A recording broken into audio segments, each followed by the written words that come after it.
guys, welcome back to my channel, Back in Diapers 05. Today is going to be a little different. It's not going to be more about the incontinence.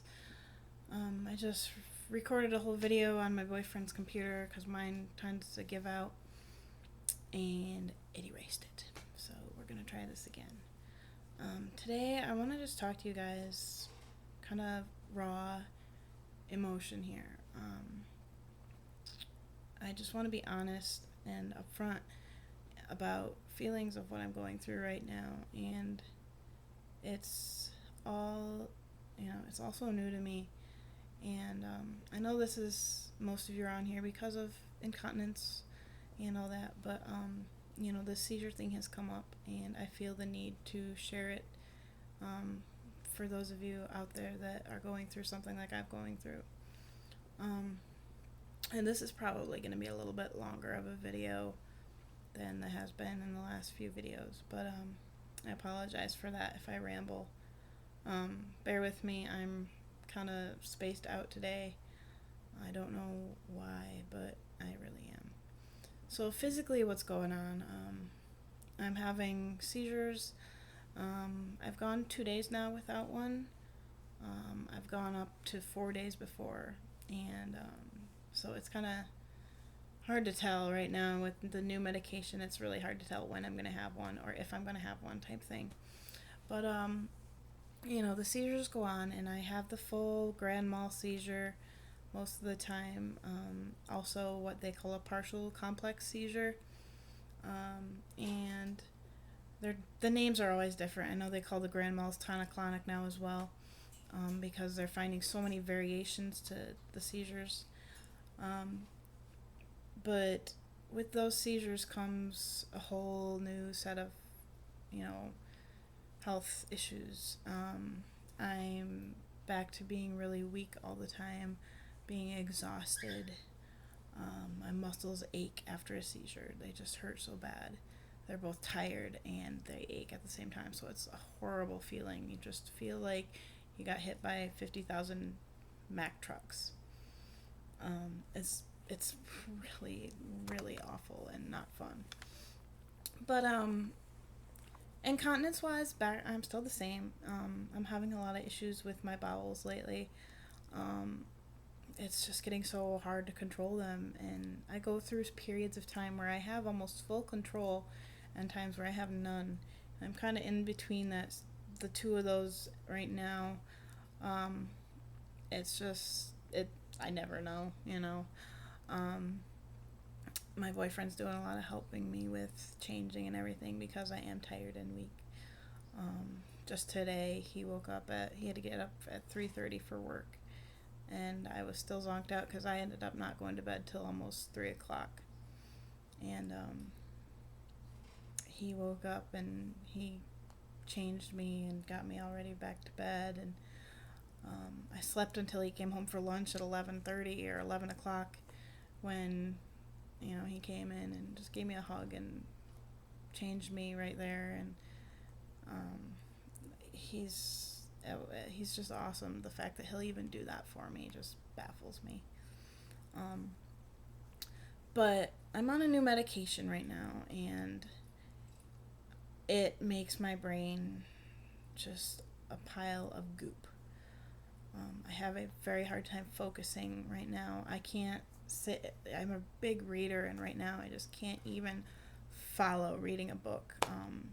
Can't follow a specific plot line that goes on for a whole book. Something that's short stories I can read, but following a big plot, I just can't even focus and follow it. I'm having a lot of attention span issues. I can't sit and watch TV and just watch TV because I'll fall asleep. So I have to be on the computer. I have to be doing something while I watch TV so that I don't fall asleep, all the time. And then it comes nighttime and I can't sleep. I'm up all hours of the night. Last night I was up till 2:30. I've been up till 4 or 5 o'clock some nights. Other nights I'm ready and sleeping by 10, so my sleeping is just all out of whack, and that's not helping the seizures at all. It's probably causing some pretty big issues with them even. But we're working on getting that regulated, and we're going to kind of go back to the beginning like you do with the baby and just set up a bedtime routine and follow it best we can, with his work schedule and everything. But something else that I want to talk to you guys about today is just some of the emotions and feelings I'm dealing with right now. I seem to have a lot of depression since this new medication started.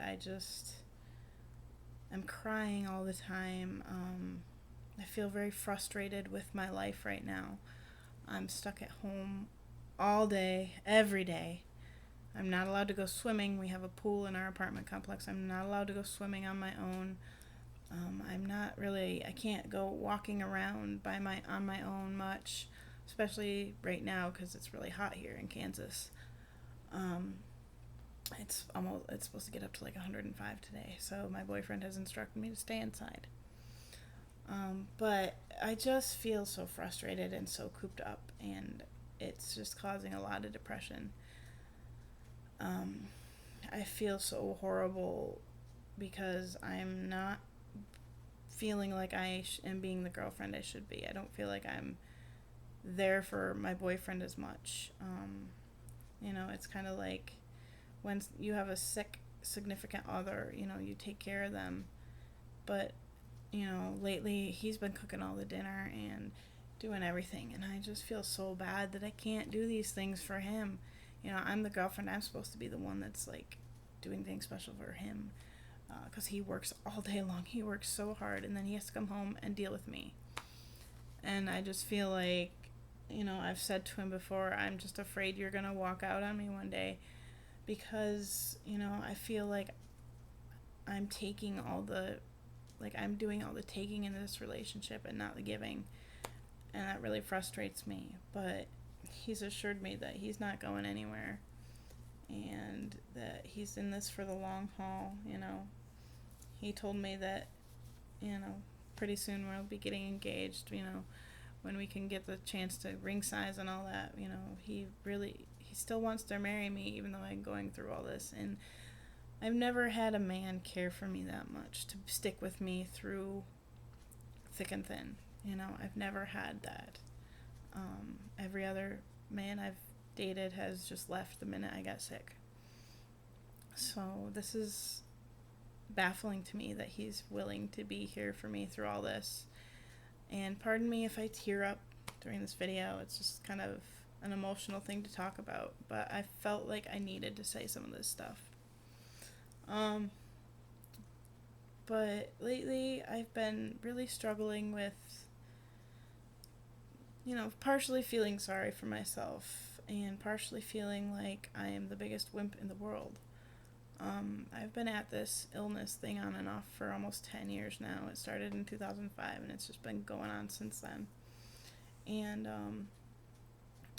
it's just really taking its toll on me. I am so weary of being sick and going through this cycle of not being able to work and not being able to do the things I want. And then getting better. And then as soon as I get better and get back to work, it's just boom, something happens again and I'm just down. But I know people that are dying and terminally ill that are stronger than me. And it just makes me feel like I'm just a horrid person, Because, so I'm having seizures. Big deal. People are dying of brain cancer and they're happier and doing more than I am.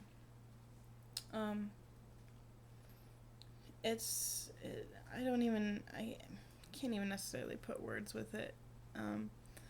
But it kills me that I can't be the person I know I can be. And it's, I don't know how to change that, apart from the depression. I understand it's from the medication and my situation, but I want to fight through that and meditate through those bad times and just focus on the good that's come out of this. Without all this going on, I would have never had the need or the courage to start this YouTube channel, to reach all people that I've reached. I now have, I think I'm up to like 650 viewers or subscribers, and one of my videos now has 33,000 hits, and that's amazing. I went through the other day and was just reading some of the comments that people wrote. I've read them before, but I just went through and just read them all again, and you guys are amazing. Um, it helps me out so much, and to hear that your life has been changed by something I said is baffling to me. But you guys are such a good support to me, and I think you guys have done more good for me than I've done for you. Honestly, knowing there's people out there that are willing to listen and who understand what I'm going through, it's just means so much to me. Um, but today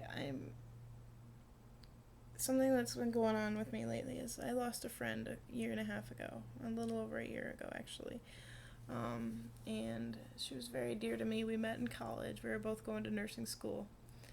And so she passed away from cystic fibrosis a little over a year ago. And this girl was in a wheelchair and she was paralyzed from the waist down. She had cystic fibrosis. This girl had no reason to be happy, yet she constantly was. And every time I get to the point of where I'm just so down on myself and feeling bad for myself, I think to her and get inspired by how she handled life even though she knew she was dying. And my shirt says, "Real heroes become angels, and someone I love is one of them." And on the back, I put on her name and birth year and death year. And then it says, "Find a cure for CF." And this has really been really hard lately, not having her around to talk to, because she knew kind of what I was going through a bit. And it's really hard not to have your best friend around when you really need them. And my heart aches all the time because she's not there. And she was someone that I could talk to about this stuff in person. And, she was such an inspiration because she would be, in the hospital when they told her she had 3 to 6 months to live, and she'd still be smiling and happy. And she got married right before she died, and she never stopped doing things to better her future. Even though she knew it wasn't going to be a long future, she still went to school. She still, got married and was, babysitting and all this stuff. She did so much. And that's really affecting me lately. I just really miss her, and it's so hard right now not to have her around and not to be able to talk to her. And I'm still new to Kansas, so I don't have that many friends. I don't have any people close by other than my boyfriend's family that I can really hang out with or anything like that. So it's rough, and my family is all scattered around the country, family in Tennessee and New York and Michigan.